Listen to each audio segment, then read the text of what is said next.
एक पहाड़ी के नीचे रामगढ़ नाम का एक गांव था। गांव के सारे जानवर हरी घास खाने के लिए सुबह उसी पहाड़ी के ऊपर बसे जंगल में जाते और शाम होते होते घर वापस आ जाते थे।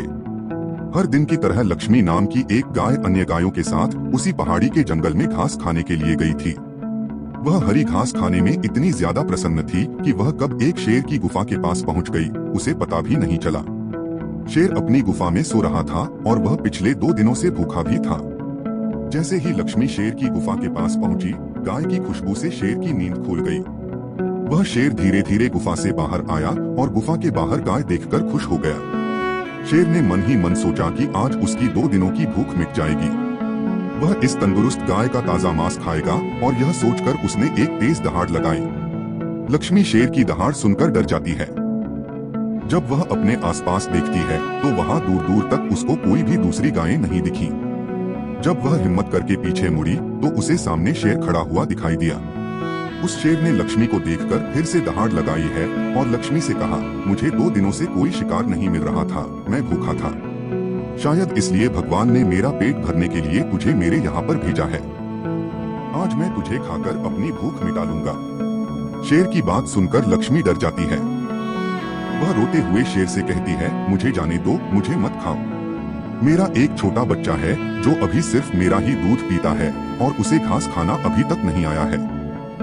लक्ष्मी की बात सुनकर शेर हंसते हुए कहता है, तो क्या मैं अपने हाथ में आए शिकार को ऐसे ही जाने दूं? मैं तो आज तुझे खाकर अपनी 2 दिनों की भूख मिटाऊंगा।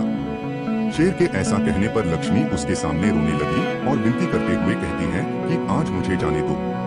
मैं आज अपने बछड़े को आखिरी बार दूध पिला दूंगी और उसे बहुत सारा प्यारा करके कल सुबह होते ही तुम्हारे पास आ जाऊंगी। फिर तुम मुझे खा लेना और अपना भूखा पेट भर लेना।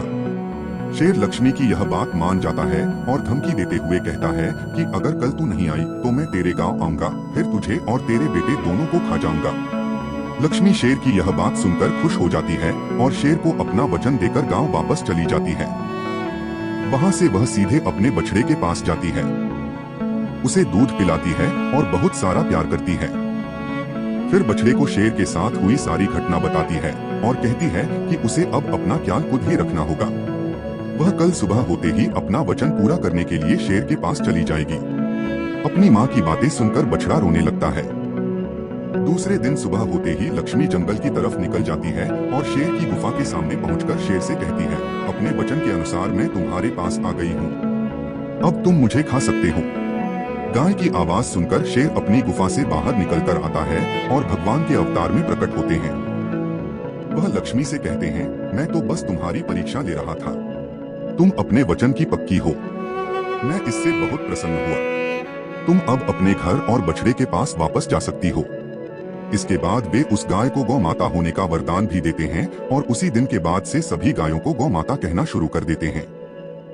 कहानी से सीख, हमें जान की बाजी लगाते हुए भी अपने दिए हुए वचन को पूरा करना चाहिए।